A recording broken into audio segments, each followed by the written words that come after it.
guys, welcome to this next instalment of With Bass in Mind. I forgot the actual title then, With Bass in Mind, in conversation with. This week, I'm going to invite to the platform, I'm going to say Britain's favourite export, actually. Janek, hello mate, how are you? Hello, how you doing? I thought that was Jamie Cullum was Britain's favourite export. Depends One man what British invasion, they called him over here. Yeah, it's good. Mate, you're looking so well. I did 2 seconds ago. Every time I come over to LA, I kind of bump into you at NAMM and stuff like that. And we crossed paths when you used to be back in the UK when I used to teach at the Bass Institute and stuff. But you're looking great, man. A lot of people have, like, the last 12 months has been a hard hit, but you look like you're coming out swinging punches.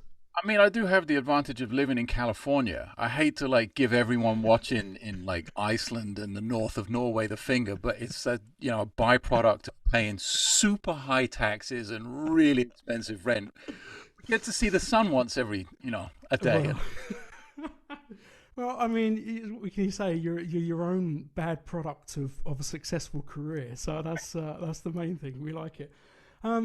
Janek, I reached out to you With Bass in Mind on this occasion because of a couple of texts that you've recently released, and I thought that's really nice to see. And I talk about what it is. I introduce to the watchers and the listeners, be it on the podcast or on the YouTube channel. Obviously, Janek's got a massively prestigious CV. There's some great associations on there with Randy Brecker, with Mike Stern, particularly Mike Stern, actually. I want to talk about Mike because there was a masterclass that I went to in the UK and Mike floored me. It was Mike and Anthony Jackson, and the day that I came out of that masterclass, I was just melted. But I want to put this into context for a lot of guys because the products that you're putting out now on the website, some of the directions you're going with the text is a really good interest because there's a lot of guys who will look at you, completely respect you as being a high-end, respectable player. We're playing with some awesome guys on the CV. What is it? 12 albums, 13 critically acclaimed books and stuff like that. Yeah, I've done my research. Don't worry, buddy.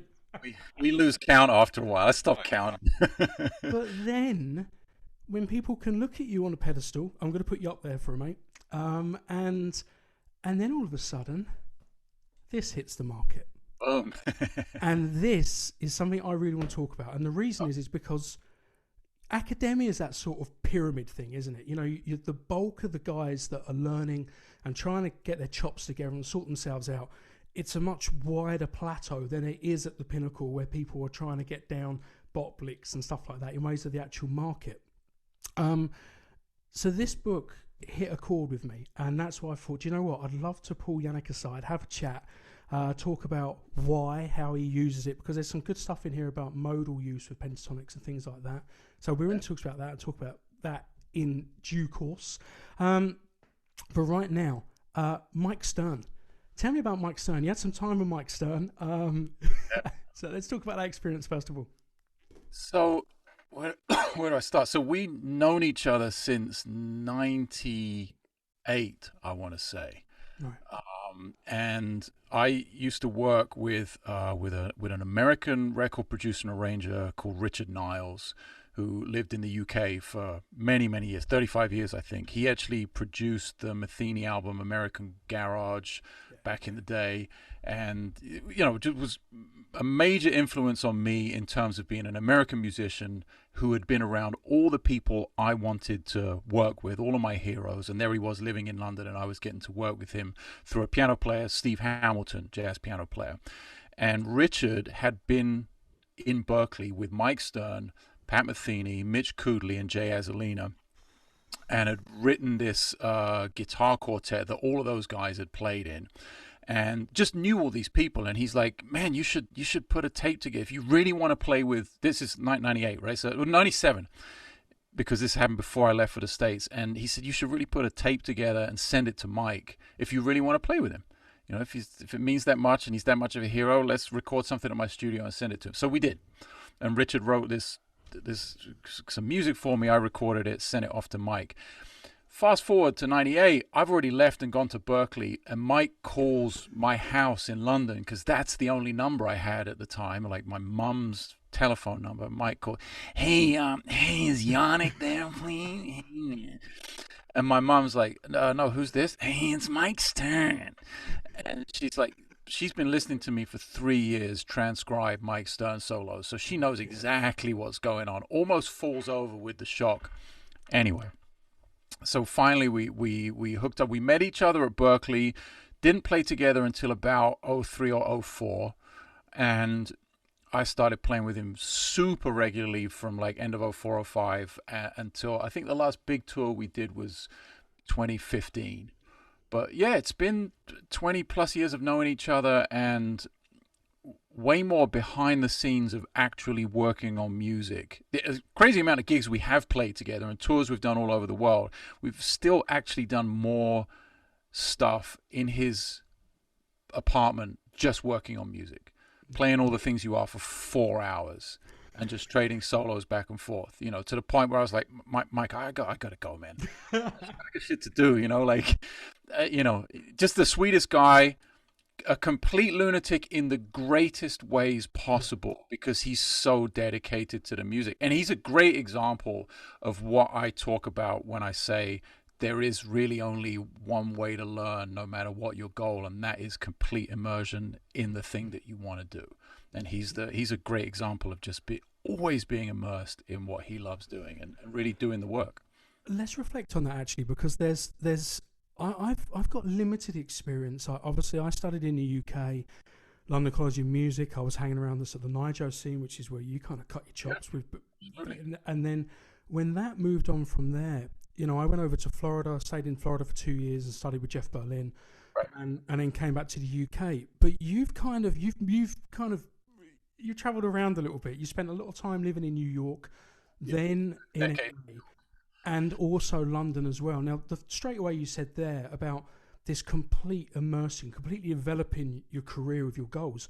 How do you see the music scene? I mean, you're actually a nice guy to talk to straight away about comparing and contrasting sort of what was your kind of your experiences of going from London to New York and then New York to LA? I know that's going back into the archives quite a bit, but I think it's worthy. Well, I think that going to university first in the UK, I went to the Royal Academy of Music for 1 year before I split, showed me a lot about, you know, let's frame this a better way. I was doing that. No, see, because let's give it a good, you know, compare and contrast. Because I was doing that, and at the same time, in fact, before I went to university, I'd got a job, like a job, being like assistant sound engineer at Ronnie Scott's. There's an Australian woman, Janet, who used to be the engineer, and I was her. I basically plugged in cables and got the tea. It wasn't that glorious at all. But what it did give me was access to every single American musician that was traveling and on tour and playing at the club, and I got to see them, hang out with them, take lessons from them, and be in that scene. So I'm going to the Royal Academy of Music, and I'm in the London scene. I already have my own band with, like, you know, Gareth Williams and Ian Thomas and Mike Bradley and Chris Dagley, the late Chris, like just Mornington Lockett, like all the London cats. I had my own band, Paul Booth. We play all the time. So I had this experience of where sort of the plateau was of like really the best musicians. I was super lucky to play with the best musicians in London, jazz musicians, and coming from being kind of having Lawrence Cottle as a mentor, that really like just showed me, it introduced me to everyone. Nigel Hitchcock, J.R. Presenter, Graham Harvey, like all the cats, the Stacey brothers, you know, you name it. But then I'm seeing like, oh, there's this whole other thing. Not to put these musicians down at all, but the intensity of New York. So there's like a little handful of great musicians in London, and then there's an ocean of equally great musicians in New York. And not only great musicians, but legends. The people in New York are the people that Paul Booth, the Mornington Lockett, and Graham Harvey learnt from. Like me having the heroes of Marcus Miller and Anthony Jackson and they all live in New York. I'm a John Patitucci fan. John was actually moving back to New York right then, I think in 97 or 98. So I had this real kind of compare and contrast, like this is what my life's going to be like, and my limitations in terms of where I can go and who I can play with, like who's local in England. And then this is what could possibly happen if I move to where my heroes are. And I detoured and I went to Berkeley for 3 semesters and was a terrible student and skipped every class. Basically just went on the road the whole time that I was there. And eventually I was like, well, screw this. I'm paying rent and tuition. Why don't I just move to New York and just pay rent? And that's where all the people that I want to play with are anyway. So that's kind of how and why I made the transition. And I saw those goals way out, from miles and miles out. I was like, oh, this is it. I have these limitations here and I have these opportunities there. So it was a very simple decision. And then moving from New York to LA had nothing to do with music at all. And hasn't ever since. Like, I don't work in LA at all. That's interesting. I am not Chris Chaney. I'm not doing movies every day. I'm not Sean Hurley playing on every single recording session. I'm the guy who gets the, hey, yeah, where are you? Well, I'm at home. Can you be in the studio now? I get that call once a year because somebody hasn't made a movie date or something. I get to do like one nice LA session a year. I'm just not that guy. It's just a beautiful place to live. Yeah, it's nice. But what's lovely there is differentiation. I mean, the same thing. I mean, I'm in London, but most of the time I always say myself as a tourist. You know, my phone goes off and it's like, hey Phil, we need a bass player for this. Right. You know, if you say to me, what's your day-to-day gig? It's like, actually, I haven't got a day-to-day gig. It's wherever the phone call comes from. That's where I go. It was nice to talk about the intensity. There was 2 things, actually, then, Janek, that I loved. The first one was, actually, when we first met, I was looking after you at the Bass Institute. And I remember walking in and saying, hi, guys, how's it doing? And you turn around saying, yeah, listen to what Phil's saying, because I was a terrible student. It's a nice role model. So yeah. But the Mike Stern that visited the same college, he came over with Anthony Jackson, and they did a little duo, and Mike was sitting there and he was talking. There was all the normal conversations going around, and how do you practice? Would you go about? What do you work on, that lot? And Mike was talking. It was the first time I'd really opened the door to permutation studies. Which ended up being the basis for my first 2 texts. But Mike was sitting there and he was playing some changes. It was probably Autumn Leaves or something like that. I can't remember. Always Autumn Leaves. Yeah. And he went, tones and chromatic approaches. Yeah, there you go. And he was like, well, you know, I'm not going to do the voice. Your impression's a lot better than mine. He said, well, I practice around these changes and I do these permutations, root position first, second, third, you know, inversion. And then he just picked out someone in the audience and he said, give me a 4, you know, root third, fourth, root third, fifth, seventh in any order. Yeah. And they just said a random combination, permutation. Right. And then he turned to Anthony and said 1, 2, 3, and rolled it off in real time and absolutely blitzed the whole standard, beginning to end. Didn't drop a note. Right. And it was the first time that I remember sitting, looking, and going, damn, that's another level. And then, as you said, when I then came out to the States to study, there was a few guys going there. I've had lessons with Lawrence here in the UK and respect him massively. The guys I'm with Bass in Mind know Lawrence. He's been a couple of my live broadcasts. He's been on board. So I know a few of those people. You talk about baggers as well, at Ronnie Scott's, things like that. But it was the first time that I went, okay, I'll go out to the States, and everybody's playing like that. It wasn't 1 or 2. It's the whole plateau was 20-30% higher than anything I'd ever seen after graduating. So it's all good. How did you, I mean, obviously you said you had your own band, you were working, you were in the scene already. What was the things that greeted you when you came to the States that you had to get acclimatized with, which you definitely kind of felt, I got to do a bit of work here, you know, back in the shed, as it were? Well, I mean, I got to say, I was quite psychotically motivated on all levels. So I've never hit a point where I was like, ooh, I just had, I like, ooh, I really need to work. I was just doing the work anyway, and had this Like looking back on it, like complete false confidence because I couldn't do half the things that I thought I could. But for some reason at the time, I had the confidence that just told me, yeah, you can do it. And if you can't, you'll mess it up once or twice and you'll be fine because you'll figure it out as you go. What the biggest thing I found when I moved to the States was the fact that people actually cared. And I'd experienced a lot of, and I'm not saying that's how it is now because I've been gone for 23 years, but I had experienced a lot of, well, the complete opposite, a lot of negative stuff like you can't do this, you'll never be able to do that, why do you even have these kind of goals? That was the attitude that was going on both in and out of the music scene when I was in London. It was like, oh, why do you want to go and live in America? Like that was the thing. There were a couple of key people who said, do it and do it now before you're married and before you have kids and before it's too late. Like get out right now. Wish I'd done it 20 years ago. Musicians who were my age now back then saying go and do it. Like a couple of key people that I really respected in my life.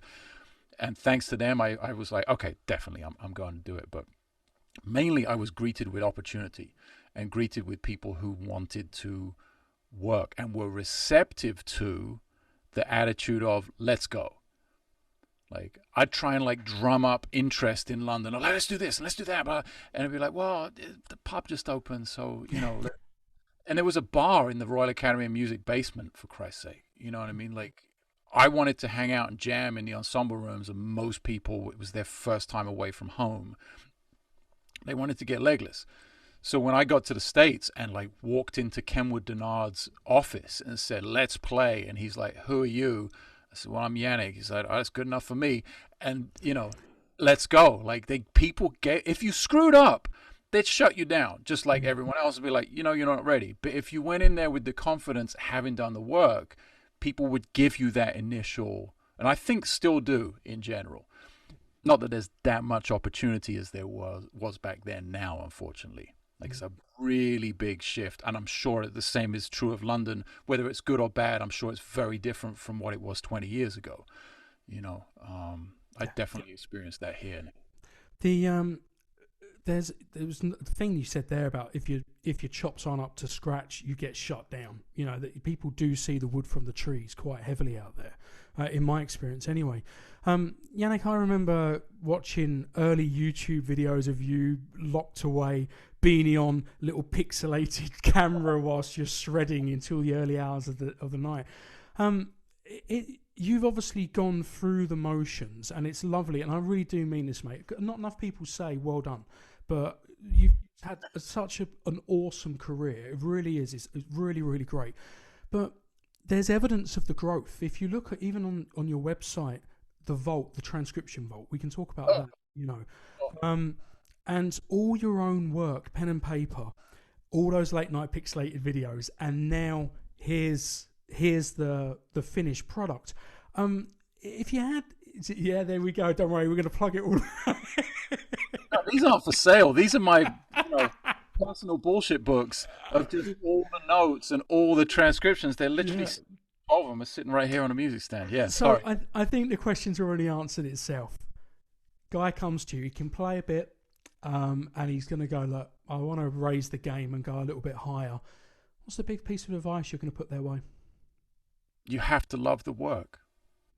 You have to be completely in love with the work, because then the yellow brick road arrives, because you know what the goal is. If you are really in love with the work, you've already heard the thing or seen the thing that is leading you to love the work. So the goal is already there. It's in view. It might be a little bit pixelated, as you said.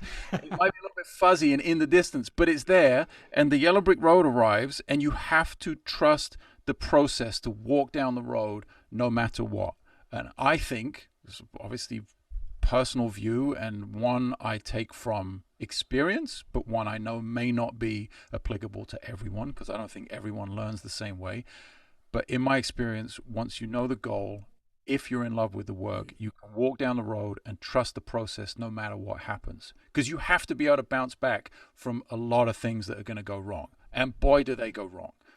They go cataclysmically wrong sometimes, you know, left in Mexico, you know, with no money after a tour, and that kind of weird stuff that you hear and you think, oh, that's just a bullshit story, but it's actually happened to me, you know. And there are so many things like that. But just musically speaking, along your journey, you have to be able to bounce back from the things you can't do. I am currently working on something I could actually do pretty well 10 years ago, but I wanted to revamp and fix the mistakes in my transcription, this Michael Brecker transcription. And it's 7 double choruses. I posted a little clip recently. We saw it, yeah. It's bananas. It's so hard. It's around 310 BPM. It's very saxophonistic. It's intervallic. It's not really designed for bass. I've been working on it 3 months every day. I'm 42 years old. You know, this is not, I'm not boasting or anything. I'm just saying this is the current reality of where I'm still at in my process. So it's not like, oh yeah, I did that in my 20s. No, like that's now, that's tomorrow, that's next year, that's when I'm 60. It's probably not going to be Michael Brecker. It'll probably be someone who's being born right now, like that I'm going to be transcribing in 20 years time.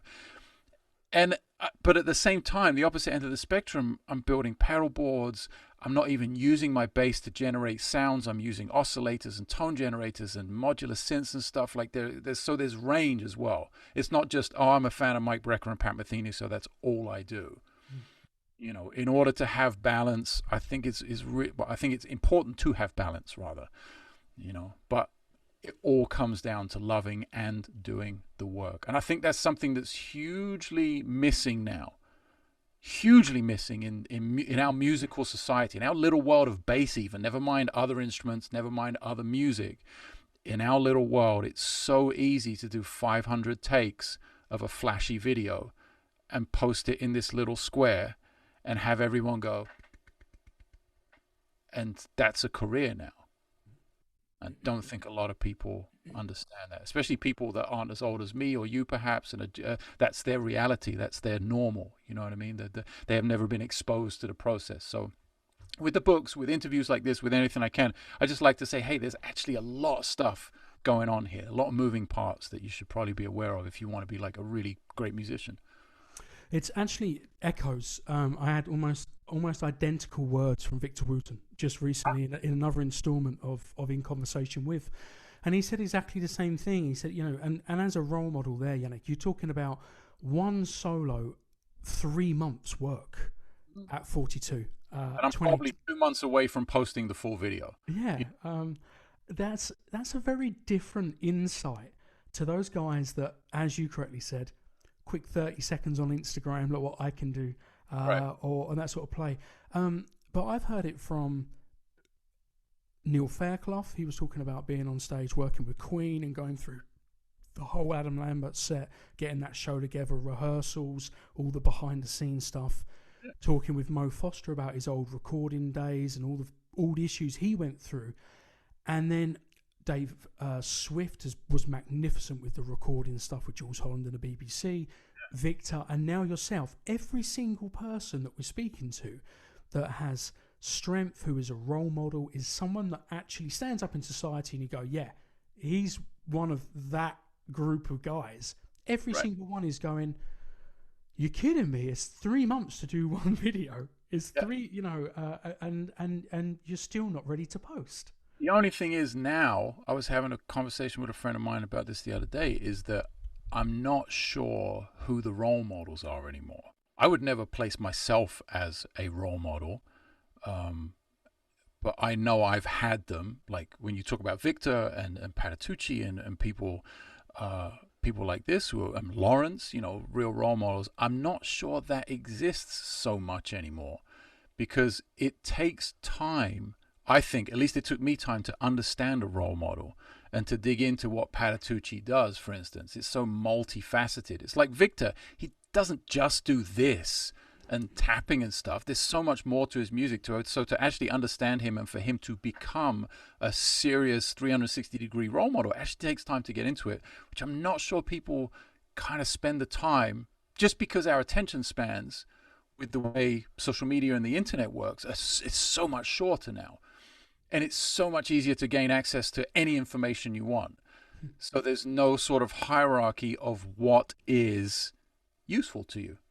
You can't discern between, is this bullshit or is this great? It's really hard to do the research and figure out, because it's like the person who's got the smoothest production or the nicest radio speaking voice or whatever it is. There could well be other things that attract people to that source that actually have nothing to do with music. So I think that's a little bit dangerous for the younger musician. But I'm glad Vic and John are still there. Yeah, actually, Victor was talking about the practice methodology and stuff, because obviously he's got some acrobat skills and all sorts of things going on there around the music. Yeah. And I remember, having that little off the air conversation with Victor, as it were, behind closed doors. Yeah. This was when we was in Florida back in 2007, and I said to Vic, you heard all the same, open hammer plot, all the normal stereotypical cliche questions you'd expect from a trade show. And I went up to Victor and I said, okay, I got a question for you, Vic. And he goes, okay. And I said, how many times did you drop your bass trying to do the spin? And he went, come with me. And we went into the ensemble room, and he got out the famous yin yang federa. Yeah. And he turned around and I saw the back of the headstock. Beaten to hell. That thing looked like a piece of Swiss cheese. It had been, I can't imagine how many times that's bounced down the garden path whilst he's been getting those skills down. But nobody sees that. They only ever see that little bit and not the hours of frustration or the 3 months prep that you're talking about to get a solo down. And that's why actually I posted that little clip of that solo. And obviously you saw I was getting it wrong. I just and I'm filming, because you mentioned the transcription vault. I'm not here to plug anything, but that is a really important thing for me. I think that's probably the most valuable thing in my online teaching thing, because it shows people exactly what you're talking about. It shows the behind the scenes. And what I've started doing now is filming all of my practice sessions when I'm working on a solo. So they're going to get, all the solos have their own section on in the course, but they're also going to get now 40. They'll never watch all of them, but I'm just going to upload 40 hours of what it took to get to even just a certain lick, just to highlight it. Even if they see the playlist and never play it, they'll be able to look at it and go, holy crap, there's that much material for 2 bars?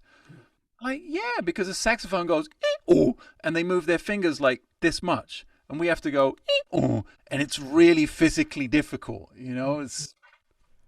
Anyway, it's great. I love it's lovely chatting to guys like yourself, Janek, because you realise that everyone's mortal, and it doesn't come from anything other than just hard graft, and that's all there is to it. Just head down and work hard. There's obviously some principles here. I do want to get onto the online platform. I think it's a valuable thing that people should know about, and we should plug it and talk about what you're on offer. But before we get there, obviously with respect, there's a lot of virtuotic playing. There's a lot of high-end stuff in there, which is going to be very physically demanding. It takes an awful lot of understanding. But you published, actually there's a couple of great books which are available on Janek's site, which was a bundle package. One is Practice to Performance, which I highly recommend to everybody. The 251 book is absolutely brilliant as well. And the reason why I spoke to this gentleman... Pentatonic. There it is. Look, it's in London, Janek. So that's good.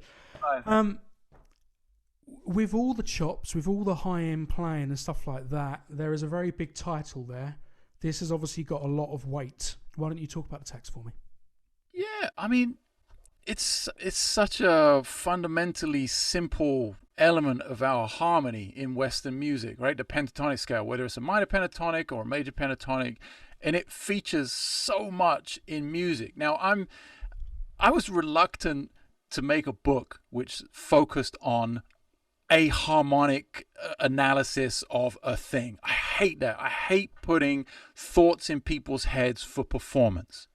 If you want to learn about theory and about music and about harmony analysis, great to learn those terms and things. But when we talk about performance, I hate putting, I call it the links in the chain.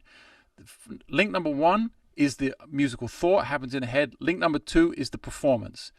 If those 2 links are like this, they're completely tight. There's no differentiation between the 2. One happens and the other happens right after it. Now, you put analysis, there's another link. You put names, modes, blah, blah, blah. There's another link. And the more things you put to think about in between those two things, the more disconnected I think the performance becomes. Because you're thinking first about the theory and second about the performance. I want to be very clear that we're talking about performance here. And I'm not saying it's invalid to learn about theory. I just think it's good to get the context of the two. So I was already reluctant to put all of those thoughts in people's heads. But hopefully I laid the book out in terms of like, oh, you kind of know these sounds already. It's like if you've played any bass at all and you've heard the radio or you've heard a minor pentatonic. And if you've heard Motown, you've heard a major pentatonic. Root 6/5, ding ding ding ding ding ding ding ding. You've heard these things before. Now let's just build exercises around those things to get those into your vocabulary in all keys. Give a bunch of play-alongs to give some, as close to real-life musical context as we can. And then towards the end of the book, of course, expand it. Add harmony to that. Show how pentatonic can be used over multiple chord qualities as a melody, et cetera, et cetera, et cetera. Develop bass lines, all of those things that we need to do as musicians. So that was the basic concept behind it. I think with all my books, it's conceptual. Rather than here's a bunch of licks, this is going to teach you how to do X, Y, or Z. Like none of my books are going to teach you how to improvise. None of my books are going to teach you how to be a bass player. They are merely tools to improve your learning process. I think that's the blanket concept behind anything I put out. I've always had problems.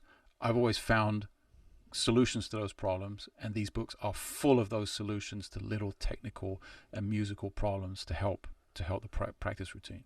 Yeah, nice, man. Really nice. The text itself, it's got some nice insights that even I, like you said, you talk about the links, but there was a few things I thought, crikey, that's actually something that's not even been on my radar for a while. One of the lovely exercises, I won't give too much away because I'm going to encourage people to get out there and get involved. But there's some great stuff in here about things like replacing the modes, essentially, the diatonic series, and putting major pent, minor, minor, major, major, minor in a minor flat 5 in its order, and then putting harmony around that. That was a nice exercise that was in here. Well, you got me on that one. I don't even remember that, but yeah, I know. That was right. The book's also the presentation's curious because you've done treble clef, bass tab, all separate. So it's essentially kind of presented as 3 texts in one. Sure. Tell me about the mindset behind that. It's a never-ending shit show, basically, of the amount of crap that because my wife works on it. She does all the design. My wife's also an amazing bass player, has way bigger, way better gigs than I do. Like now we're back to work. She's actually out on a film shoot right now. Like she's crushing it, but she's also an amazing designer. She does all the design and copy work in these books. So it's a thing we battle with together, like how should we do it? We don't argue, we're just like, how should we do it? And the point is, you've got two camps. You've got people who are like, oh, why don't you put the tab with the music? And then you've got the people who are like, thank Christ you left the tab out because I couldn't give a rat's ass about it. Here's the thing. If it was up to me, and she's the one everyone who can't read music, she's the one who saved you with this. If it was up to me, there'd be no tab, ever. I think it's the dumbest form of musical notation. It bears no resemblance to the real world of music. Again, talking about performance, talking about real world, I always have to preface that's where I'm coming from. It's not like everything that I don't agree with is invalid in every situation, but tab is one of those things where it's like, it was designed to help magazines sell more copies because they could get people to play the weekend warrior, the beginner musician who had no interest in learning music or even being a musician could do something like pictorially and numbers and a grid that made sense. Okay, but that bears no resemblance to the real world of music. So I'm just not a fan of tab, and that's why we separated it out. And so far, the emails we get about why isn't the tab with the notation are minimal compared to the feedback we get. Thank you for not putting the tab with the music. So that's the thing there. And then the treble clef, I get a lot of people who follow me and are fans, like saxophone players, and if treble clef is treble clef. Doesn't matter if it's, I try and do everything in 12 keys as well, so it doesn't matter what key it's in. Yes, it doesn't work quite as well with the play-alongs, but treble clef instrumentalists who are just looking for material to practice. It really was. Guitar players, you name it. Yeah, it's nice. It's nice. It was a nice ad. It really was. I mean, I've had the same issues with said magazines and with my own books, how to present it. You never know, do you? And with a magazine, you kind of have to accept, like, that's the framework, right? Yeah. It's no good showing up to play a game of football and bringing a rugby ball. It's like, what are you doing? Like, football, you know what I mean? Like, so I get it. I totally get it. I just am being the author, can choose, be my own boss, which is nice. No, good for you. Good for you. The Vault's obviously available through the website, .com website. There's a lot of other things you're now offering. Obviously, there's lifetime subscriptions, there's monthly subscriptions, and stuff like that. Talk to me about the platform. Tell me about what's on offer and what you're presenting to everybody. Well, it's super simple. I would say that much like most other platforms out there, there's a huge library of information. I would say it's pretty well categorized, and there's something for almost everyone. I would say I'm not the guy you come to if you're a beginner. I would say I'm not about to teach you how to, like, one finger here, 2 feet. Like, that's not my thing. So it's definitely for, like, intermediate to advanced. I'm definitely a jazz musician, so it comes from quite a personal direction in terms of my history as a musician. So there's a lot of stuff like the transcription vault. And I think that that's where the books come in to kind of balance out the need for content for people who aren't on an intermediate to an advanced level. Because for most of the books, we try and make it where there's an arc that you get in. Like, a beginner can really pick up chordal harmony, for instance, and it's the first exercise is a major scale, intense. So we try and be all inclusive on that side. So yeah, you can. It's best not to listen to me bullshit about it. If you want to check it out, go to yannickspacestudio.com, and I would leave it there. There's a nice little intro video, some fancy little production things. You can make up your own mind. That's probably the best way. Let's flip the interview over and move more into that production. Yannick, you've got a big pedal footprint. This is kind of one of your signature things now. Tell us about the obsession for anybody that's new to this. You can just look at the mess that's on my floor down here. I mean, it is bonkers. That's just like yesterday's rambling around. The pedal obsession, I don't know, is it I guess it's an obsession. Oh, it is. I've got over 300, so I guess you got to call it an obsession, right? Wow. I don't know. The irony being, like, if you look back in old interviews and old videos and comments of mine, I'm like, I am not a gear guy. Like 2007, I had 3 pedals. I'm like, I am not a gear guy. That was always my thing. I don't know how pickup works. I don't know what pedal. I don't know what that is. Now, not so much. I got my own freaking YouTube show called The Pedal Video. It's a little bit bonkers. But at the same time, actually around 2007, that was 2007. I went out on tour with Jojo Mayer and Nerve, and that was really like, oh, okay, this really translates in this style of music, electronic music played with live instruments, with actual instruments rather than sequences. It really translated, and he showed me a bunch of things. I was like, oh, this is kind of cool, and then the obsession kicked in, and I started collecting, and it got a little bit out of hand. And I've actually recently I had 21 OC2s, Boss OC2s, and I just dialed it back a little bit, and I saw, because they don't make it, like, here's the thing about everything for the rest of your life, no matter what you do, if you like something by a company and it's good, they will stop making it. Yeah. And it will become scarce. Like, everything this happens. So I just started picking them up everywhere I went. I'd be in like Boise, Idaho, and see one for $50. I'd be like, oh, now they're selling for $600 on Reverb. It's totally insane. So I've been, But the old OC2 is so different. The tracking was a bit slow. It was a bit fuzzy. It wasn't polyphonic as the new stuff. Pedal. No. They don't operate as a good pedal, but they make awesome, quirky little sounds. So I'm a big fan of that. And I'm getting more into, like, test equipment, like Hewlett-Packard oscillator test equipment and, CV controllers and all kinds of stuff. I don't know why I bypassed the Eurorack modular stuff and went to these huge old pieces of equipment, but That's kind of how it's going. I don't know. I need like 8 Sherpas to go on the road with me to carry all this stuff when I go. It's bonkers. Yannick, and what's the? I mean, obviously, what this does is it completely transcends the bass out of its sort of natural, traditional, habitual role. Um, Sure. and I think that's a wonderful thing. I think, with every instrument has been evolving, whether it be from Leo's initial design to Anthony Jackson's insights to polyphonic effects and digitalization. What we see now with things like Kempers and millions of other effects and stuff like that.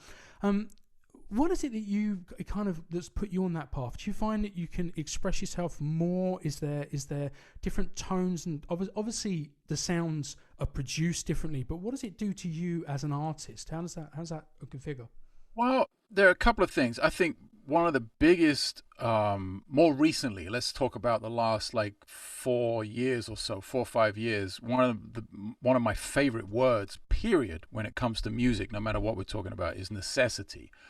And I think that necessity kicked in a big way, and that in 2017, when I wanted to tour as a as a band leader, but couldn't afford a band, because taking 3 or 4 people on the road and traveling all over the world is expensive. I did that a lot. I remember it was expensive. I remember the flight, the airline ticket bills afterwards and hotel bills are just out of control. So the necessity kicked in to do something on my own.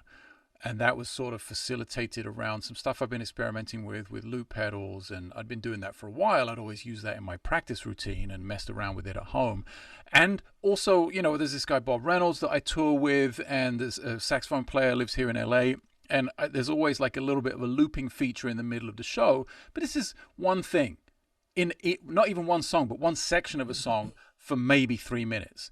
And so the challenge was, the necessity of wanting to travel as a band leader, and then the challenge of, can I play a 90-minute show with just a pedal board?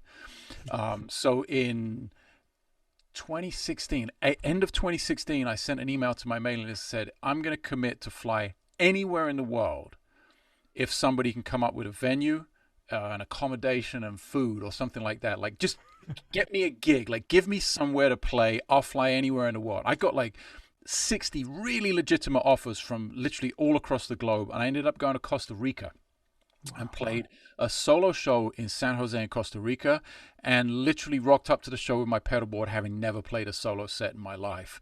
And I was like, am I going to be able to make it 20 minutes into this fucking thing? Like, I just had no idea. And after 90 minutes and the second encore, I was like, oh, maybe we have something here. And this was like super primitive, had maybe 10 pedals, didn't really even think about the gain structure and all of the things I could do with it, and was using a borrowed amp. And then in 2017, I put together the Last Minute World Tour, which was taking that concept and having people do that, but really routing it. I played 80 live shows, 80 concerts all over the world, Asia, Europe, South America, US.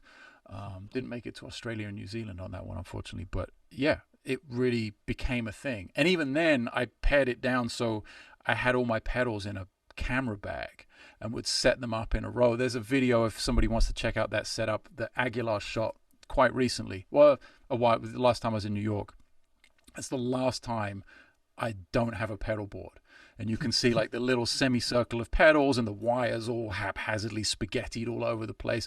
But you can also hear that it worked in terms of being able to make a solo performance. So yeah, I think the necessity, and then the feedback it gives me to play something I wouldn't have thought about or heard without that modulation, without that change of direction and the unknown. I like the randomness. I'm a big fan of like tape delays, and I have the CP251 here from Muga Fuga, which is made with attenuators and low LOs and all kinds of stuff. So I'm a big fan of the randomness.